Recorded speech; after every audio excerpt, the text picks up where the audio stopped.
మనిషికి రెండు రకాల జీవితం ఉంటుంది. రెండు రకాల జీవితం. ఒకటి బయటికి కనబడుతున్న జీవితం, రెండు అంతరంగం. లోపల భయంకరంగా తిట్టుకుంటూ కూడా పైకి నవ్వుతా షేక్ హ్యాండ్ ఇవ్వచ్చు. అవకాశం ఉందా లేదా మీరు చెప్పండి. ఎంతమంది ఒప్పుకుంటారు?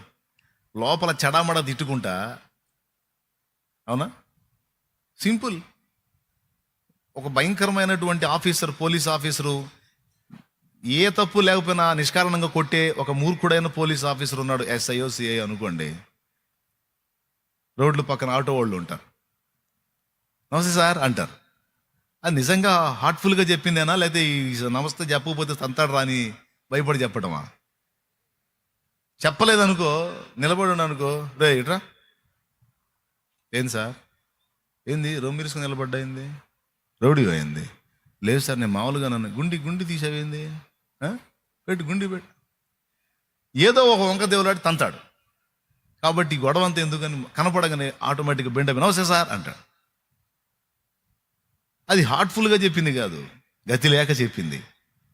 అవునా? రైట్. అంటే ఒక మనిషి లోపల ఇబ్బంది పడుతూ కూడా పైకి అవతల వ్యక్తిని గౌరవించినట్టు, ప్రేమించినట్టు కనపడవచ్చు. అయితే దాన్ని మనుషులు లక్ష్య పెడతారు. ఆ లోపలేమనుకుంటే మనకెందుకు? ఆ పైకి మనకి లోబడ్డా లేదా, మనం చెప్పినట్టు విన్నాడా లేదా, మనం చెప్పినట్టు విన్నదా లేదా, లోపల సంగతి మనకు అనవసరం. హృదయంలో ఏమనుకుంటాడో మనకు అనవసరం. ఫస్ట్ పైకి మనం చెప్పినట్టు ఉన్నాడా లేదా. కానీ దేవుడేమో దీనికి రివర్స్. నువ్వు పైకి ఎంత వినయం ప్రదర్శించావు, ఎంత లౌక్యంగా ఉన్నావు, ఎంత నమ్మకంగా ఉన్నావు, ఎంత విధేయతగా కనపడుతున్నావు అనేది దేవుడు పట్టించుకోడు. ఎందుకంటే ఆయన హృదయమును లక్ష్య పెట్టును, ఆయన అంతరంగమును లక్ష్య పెట్టును అని ఉంది. దేవునికి స్తోత్రం కలుగును గాక. సుంకరి పరిసయుడు జీవితాలు మనం చూసుకుంటే, పరిసయుడు సమాజం దృష్టిలో తేడా, ఫుల్ తేడా. పరిసయుడిని చూస్తే సమాజం ఒంగొంగి దండాలు పెట్టింది. పరమభక్తుడు, నిష్ఠాగరిష్ఠుడు, అమ్మో ఆ నిష్ఠ, ఆ నీతి, ఆ నియమం మనల్ల కాదు బాబోయ్, చేతులు కడుక్కోకుండా భోంచేయరు. ఆఖరికి పుదీనాకులోను సోపులో కూడా దశంభాగం ఇచ్చేంత సంపూర్ణులు. రోజుకు 5 సార్లు ప్రార్థన చేస్తారు. ఎక్కడ కూడా అపవిత్రత ఉండదో, చాలా పరిశుద్ధులు. పరిసయ్యులను చూస్తే జనం భలే రెస్పెక్ట్ ఇస్తారు. ఎందుకు? వాళ్ళ బాహ్య జీవితం అంత పర్ఫెక్ట్గా ఉంటుంది, వాళ్ళ బయట జీవితం అంత పర్ఫెక్ట్గా ఉంటుంది. బాగా వినండి తమ్ముళ్ళు, అందరూ వినండి. కానీ వాళ్ళ అంతరంగం ఎంత క్రూరంగా ఉంది, ఎంత భయంకరంగా ఉందంటే యేసు ప్రభు బయట పెడితే కానీ మనకు తెలియదు ఆ సంగతి. వాళ్ళ అంతరంగం ఎలా ఉంది, వాళ్ళ బయట జీవితం, లోపల జీవితాన్ని గురించి ప్రభు ఏమన్నాడు తెలుసా? అయ్యో వేషధారులారా అన్నాడు, మీరు సున్నం కొట్టిన సమాధులు అన్నాడు. సమాధిని పైకి గోరిని బాగా అలంకరించవచ్చు. కొన్ని సమాధులు చూస్తే, కొన్ని సమాధి తోటలు చూస్తే, అక్కడున్న నీట్నెస్ చూస్తే అటు నుంచి రాబుద్ధి కాదు. అది బొందలగడ్డ శ్మశానం అన్న ఫీలింగ్ కూడా ఉండదు మనకి. అంత శుభ్రంగా, అంత నీట్గా, సూపర్ ఉంటుంది. కానీ పైకి ఎంత అందంగా ఉన్నా ఆ బొందలగడ్డలో, ఆ సమాధిలో శృంగారించబడినటువంటి ఆ గోరి లోపల అస్థిపంజరమేగా, కుళ్ళిపోయినటువంటి మాంసం ఎముకలేగా. బాహ్యానికి మీరు ఇలా కనపడుతున్నారు కానీ మీ ఆంతర్యం ఇంత చండాలంగా ఉంది అని యేసు ప్రభు బయట పెడితే కానీ మనకు అర్థం కాల. ఇది మొదటి సంగతి. సుంకరి బయట జీవితానికి, సమాజం దృష్టిలో వాడు తేడా. కఠినంగా డబ్బులు వసూలు చేస్తాడు, దుర్మార్గుడు అనేటువంటి భావన ప్రజలకు ఉంటుంది. నేను చెప్తున్నా, రేపటి రోజున అందరి జాతకాలు తిరగబడే పరిస్థితి వచ్చింది. ఈరోజు పైకి పెద్ద మనుషుల్లాగా, గొప్ప భక్తులాగా, గొప్ప వ్యక్తులాగా, ఆత్మీయులాగా కనపడుతున్న వాళ్ళ బతుకులన్నీ రేపు బట్టబయలయ్యేటువంటి రోజు ఒక రోజు ఉంది. స్తోత్రం. తిరగబడిద్దని ఎందుకు చెప్పానో తెలుసా? ఈరోజు దరిద్రులుగా, ఈరోజు బలహీనులుగా, ఈరోజు చెంచలులుగా, అస్థిరులుగా ప్రస్తుతం మనం కనపడుతున్న వాళ్లే రాబోతున్న రోజుల్లో బలమైన పాత్రలై, క్రీస్తు కొరకు సాక్షులై భగ్గున మండే రోజులు రాబోతున్నాయి. ఈ రోజు ఇక్కడ కూర్చున్న వాళ్ళు తాగుబోతోళ్ళు ఉండొచ్చు, వ్యభిచార పాపంలో ఉన్నోళ్ళు ఉండొచ్చు, మాదక ద్రవ్యాలకు అలవాటు పడిన వాళ్ళు ఉండొచ్చు, మొత్తానికి ఎవడో తీసుకొస్తే వచ్చి కూర్చోవచ్చు. ఈ రోజు అతడు బలహీనుడే అయి ఉండొచ్చు, కానీ ఈ రోజు ఈ సుంకరే, ఈ పాపే, ఈ వేస్తే రేపు మనం ఊహించనంత ఆత్మీయ మెట్టులోనికి వెళ్ళిపోయి మనకే సమాధానం చెప్పే స్థాయికి వెళ్ళొచ్చు. అలాంటి కదలికని దేవుడు వారి జీవితాల్లో తీసుకొని రావచ్చు. మనం ఎప్పటికీ మారరు అనుకున్న వాళ్ళ బ్రతుకులు ఆశ్చర్య రీతిలో మారిపోవచ్చు. ఈరోజు ఎంతో భక్తిగా, ఎంతో ఆత్మీయంగా, అసలు దేవుడి కోసమే జీవితం, దేవుడి కోసమే ప్రపంచం అని బతుకుతున్న వాళ్ళు రేపటి రోజున ఈ సెగ దెబ్బకి సర్దుకొని లోకంలో కలవచ్చు. ఈ పత్యాల దెబ్బకి తట్టుకోలేక లోకంలో కలవచ్చు. పసికర్లు వచ్చినోడికి కూడా లేవు ఇన్ని పత్యాలు. అవి చూడకూడదు, ఈ చూడకూడదు, అట్టు ఉండకూడదు, ఇట్టు ఉండకూడదు, మళ్ళీ ఏ ఆజ్ఞలు లేవంటారు, అన్ని కండిషన్లు పెడతారు. అసలు ఏ ఆజ్ఞలు లేవంటారు, అన్ని నియమాలు పెడతారు. కొంతమంది ఇందులో ఉన్న నీతి నియమాలను తట్టుకోలేకనే వేరే వాటికి వెళ్ళిపోతున్నారు. అందులో అయితే ఫ్రీ బర్డ్, ఏం చేసుకున్నా తప్పులేదు, ఏమైనా చేసుకోవచ్చు. ఎందుకంటే లీడింగ్లో ఉన్నవాళ్ళే ఆ పనులు చేశారు. అర్థమైందా? ఇప్పుడు నేను లోకంలో ఉన్నప్పుడు నా జీవితం ఎట్టబడితే అట్టుంది. కారణం ఏంటో తెలుసా? నేను మాదిరిగా పెట్టుకున్న వాళ్ళు వాళ్ళ లైఫ్లు కూడా వంకరలుగా ఉన్నాయి. యథా రాజా తదా ప్రజ, యథా గురువు తదా శిష్య, యథా దేవ తదా భక్త. నేను మొక్కిన వాళ్ళ జీవితాలు అంతే ఉన్నాయి, నా బతుకు అంతే ఉంది. అంటే మాదిరి పర్ఫెక్ట్గా లేనప్పుడు ఆ వంకర టింకర మాదిరిని మనం తీసుకుంటాం.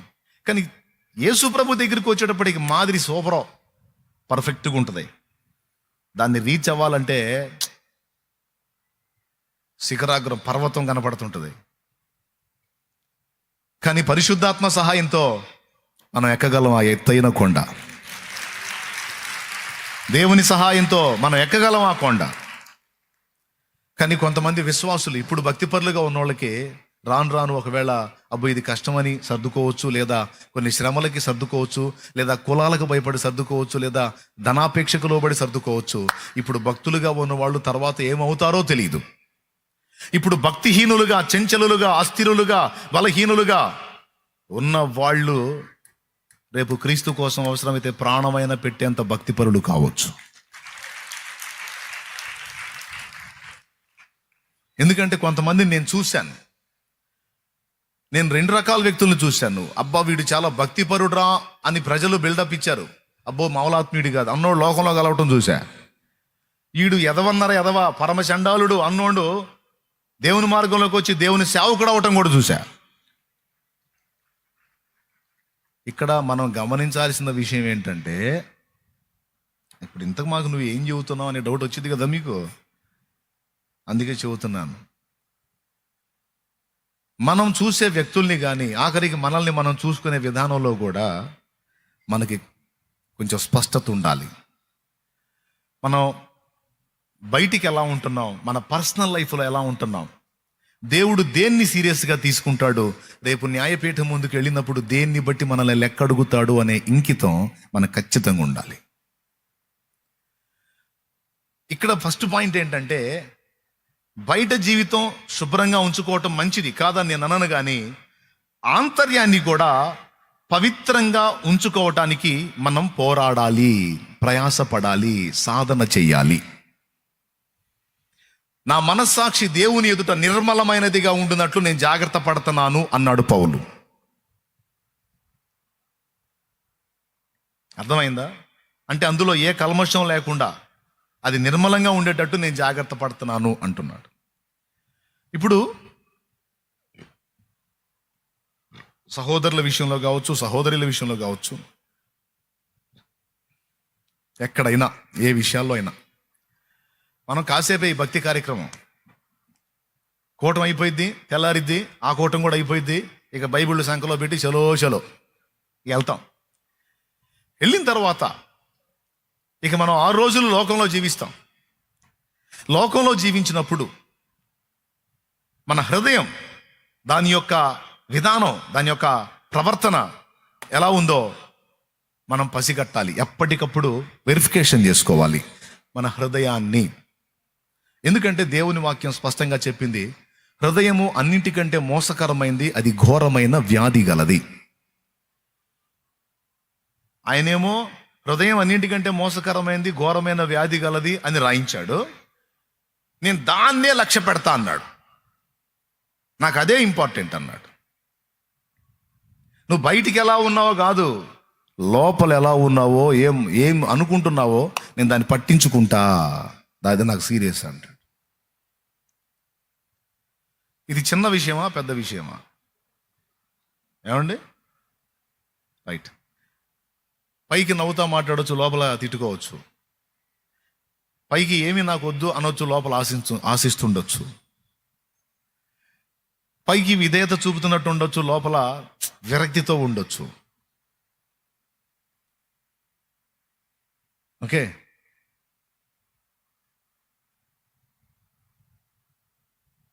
పైకి కోడల్ని ప్రేమిస్తున్నట్టే ఉండొచ్చు, లోపల ద్వేషాన్ని కలిగి ఉండొచ్చు.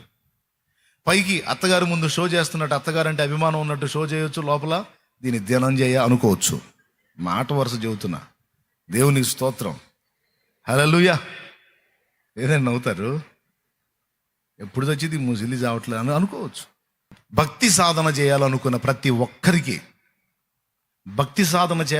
ప్రతి ఒక్కరికి ఇదిగో దీన్ని బ్యాలెన్స్ చేసుకోవటం నంబర్ 1 అవసరము అని చెప్తున్నా. నంబర్ 1లో ఉండాలి ఈ పాయింట్ అని చెప్తున్నాను నేను. ఎందుకంటే అది కూడా చెప్తున్నా, మన హృదయం యొక్క తీరును బట్టి, మన హృదయం యొక్క విధానాన్ని బట్టి దేవుడు మనకిచ్చే ఫలాలు ఆధారపడి ఉంటాయి. అందుకు ఈ మాట చెప్తున్నా నేను. మన హృదయం యొక్క విధానాన్ని బట్టి దేవుడు మనకిచ్చే ఫలాలు, ఆశీర్వాదాలు ఆధారపడి ఉంటాయి. కొంతమంది ఉంటారు,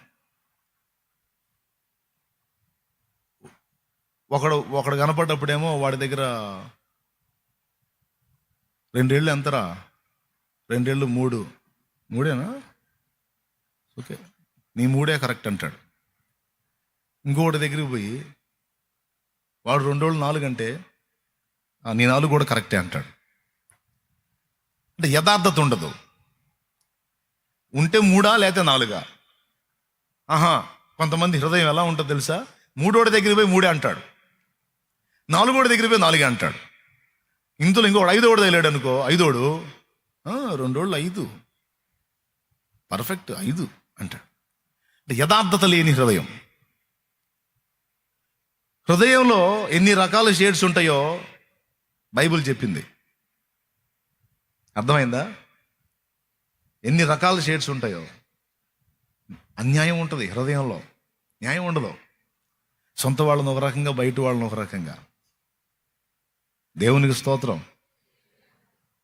కుటుంబ సభ్యుల్ని కూడా, తన కన్న బిడ్డనైతే ఒక రకంగా, బయట తల్లి కన్న బిడ్డనైతే ఇంకో రకంగా. ఏముంది, సమాజం అంతా అంతే ఉంది, నేను కూడా అంతే ఉన్నాను అనుకుంటాను. కానీ కాదు. హృదయంలో ఉన్నటువంటి భేదం దేవుడు చూస్తాడు. దేవుడు చూసి దానికి తగ్గ ఫలితాలే నీకు నాకు ఇస్తాడు అనేది మనం గ్రహించాలి. నా హృదయంలో, మీ అందరి హృదయాల్లో ఆదాము సంబంధిత వ్యాధే ఉంది. మన అందరి హృదయాల్లో ఆదాము సంబంధిత వ్యాధే ఉంది. ఎందుకంటే అక్కడి నుంచి వచ్చాం కాబట్టి. నేనేం సాధన చేస్తానంటే కపటపు నడత నా దగ్గర ఉండొద్దు అని నేను కోరుకుంటా. కపటపు నడత ఏదన్నా ఉంటే యథార్థంగా ఉండాలి, ఉన్నట్టు ఉండాలి. కపటపు నడతగా నేను ఉండకూడదు. ఎందుకంటే కపటత్వాన్ని కేసు రాస్తాడు ఎవరో. వంచన బుద్ధి నాకొద్దు, నేను నాది కలిగి ఉండకూడదు, కేసు రాస్తాడు. ఇతరుల కంటే నేను ఎక్కువ అని ఇతరుల మీద అతిశయపడే తత్వం నాకొద్దు. నా హృదయంలో అది ఉంది అనుకో, చూసి కేసు రాస్తాడు. 3 సంగతులు చెప్పి, కపటపు నడత నాకు దూరం కావాలి, వంచన బుద్ధి నా దగ్గర వద్దు, ఇతరుల కంటే నేను గొప్ప అనుకునే నేచర్ నాకు వద్దు.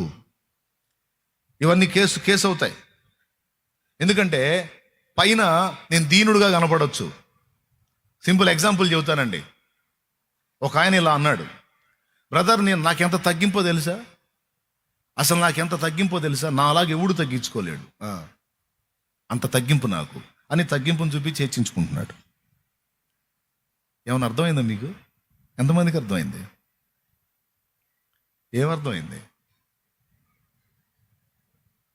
నిజంగా తగ్గింపు కలిగినోడే, కానీ ఆ తగ్గింపును బట్టి అర్థపడుతున్నాడు.